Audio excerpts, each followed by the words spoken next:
Hi, today we're looking at this special equation here. The highest degree is second.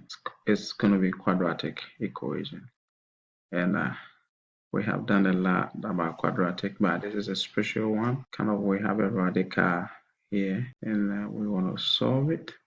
Realize that if we try to use the factoring method, we can be of a little trouble. The factoring method, or if we try to use the factoring method, and then the graphing, we touch about graphing, then completing squares, and then quadratic formula. So here, realize that the factoring method, we can getting the factors out of this here is going to be a little trouble. The completing square, good, because the quadratic formula came out of completing squares. But since we have a radical square root here, let's use a quadratic formula, which you have to be familiar with. This is a formula, and it normally works for a standard. The standard form of equation have to be a x squared plus b x plus c equals to 0. So here have to be equals to 0. So that means here there's 1 here, we don't write it.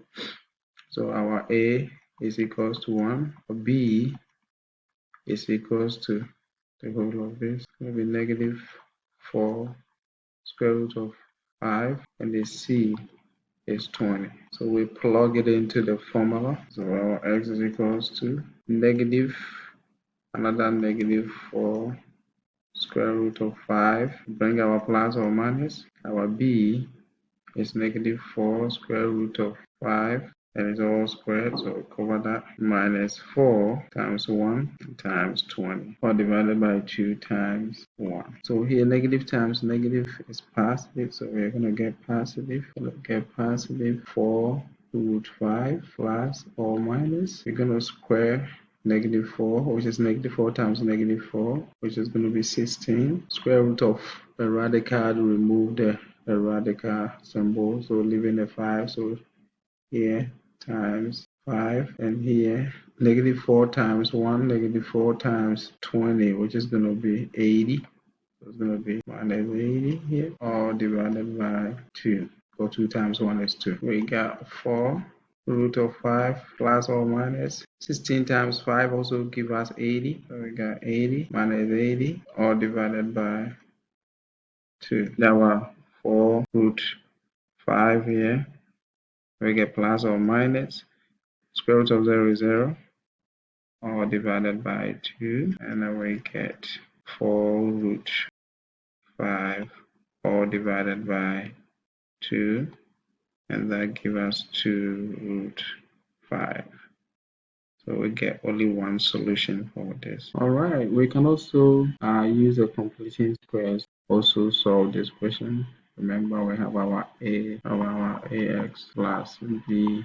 We have our ax squared plus bx equals to negative c. When we want to complete the square, we have to take the constant to the other side. We have to rewrite the equation as such. So we take 20 to the other side, it becomes minus, it becomes negative 20 here. And we need our b, and we know that our b is the coefficient of the x. So our b is negative 4 root 5. And when we are completing the squares, we have to divide it by 2. So we divide it by 2, and then we get 2 root 5. So this is the b divided by 2, and normally that becomes the perfect repeated squared here. So we can write this as such.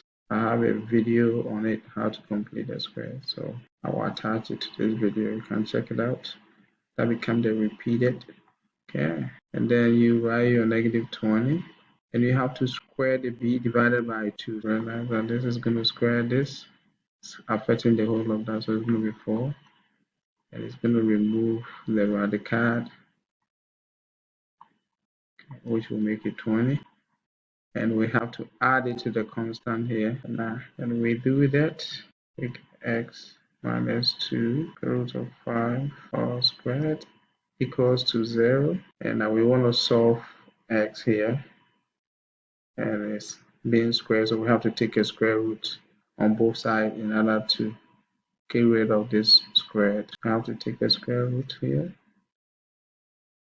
We have to repeat the same thing here. Once we do that, we just get rid of the square. So now we have x minus 2 square root of 5 equals to plus or minus square root of 0 is 0, and then we have to take this to that side, so that means we have to add. So when we do that, here will be 0 and here will be positive 2 root 5 plus or minus 0. The 0 is nothing, so here we are getting only one root. That is how you can use a completing squared trinomial to also solve this question. Alright, we can also use a T-84 class calculator to also find the answer for this quadratic equation. You go to the y, then you type in the x squared, so x here, and your squared is here, and it was minus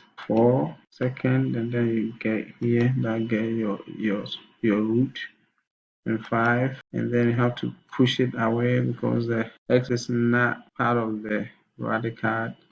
Then you type your x here and then plus 20, then you graph it. So here you see that that's where the zeros is gonna be. Another name for zeros is x-intercept, so where the line intercepts. So here we realize that it's giving us only one solution. So for us to trace it, we go to second trace, and we go to option 2, which is the zeros of the quadratic equation. We enter it, and then we have to make sure that it's in the left bound, so we have to bring it down until we see it. Okay, so we realize that it's on the left bound, so we enter, and then we have to make sure it goes to the right bound in the same position, and then we enter, and then we enter again, and it gives us a 0. So the zero here is 4.47, which is approximately equals to 2 root of 5. So that's how we can able to use a calculator to solve the same equation. Please subscribe and like the video and leave a comment. I see you in the next video.